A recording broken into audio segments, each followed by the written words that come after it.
Satreskrim Polres Muara Enim menangkap tersangka pencurian mobil seorang pecatan Polri.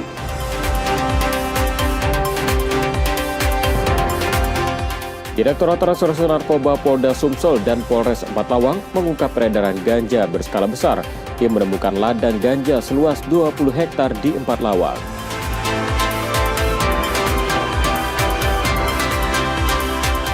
Di embarkasi Palembang tercatat 5 jemaah kloter 4 tertunda keberangkatannya. Mereka harus menjalani perawatan di rumah sakit karena alasan kesehatan.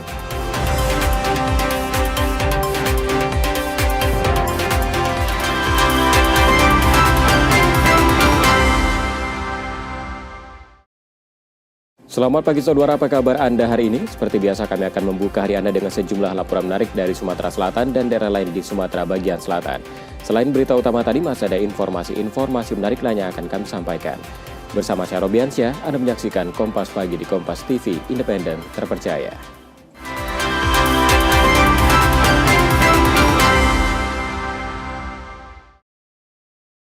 Kami awali Kompas Pagi dari Sumatera Selatan, saudara. Satreskrim Polres Muara Enim menangkap tersangka pencurian mobil seorang pecatan Polri. Tersangka ditangkap setelah sempat melarikan diri usai membawa kabur kendaraan milik warga.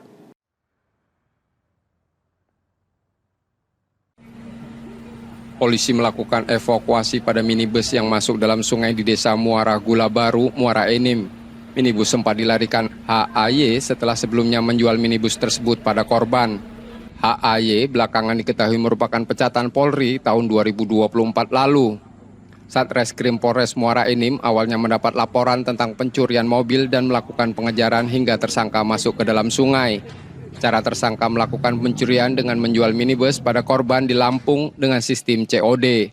Tersangka diduga membuntuti korban usai jual beli hingga ke rumah, lalu mencuri mobil yang sudah dijual dengan menggunakan kunci cadangan. Polisi masih mendalami motif serta kemungkinan keterlibatan pihak lain. Di mana dengan modus jual beli online di Facebook dengan harga yang cukup murah, tapi dengan transaksinya di Lampung dan kemudian mobil itu dibawa oleh korban ke Muara Enim. Sampainya di Muara Enim, mobil yang sudah ditandai oleh si tersangka ini dengan menggunakan kunci cadangan itu dinyalakan dan dibawa lari oleh si tersangka.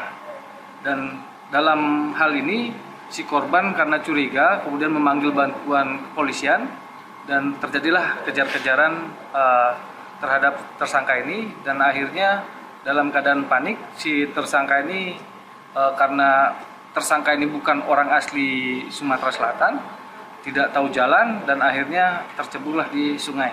Untuk tersangkanya yang berhasil diamankan 1 orang, dan kebetulan tersangka ini merupakan pecatan dari kepolisian yang dimana dia sudah dipecat sejak tahun 2004.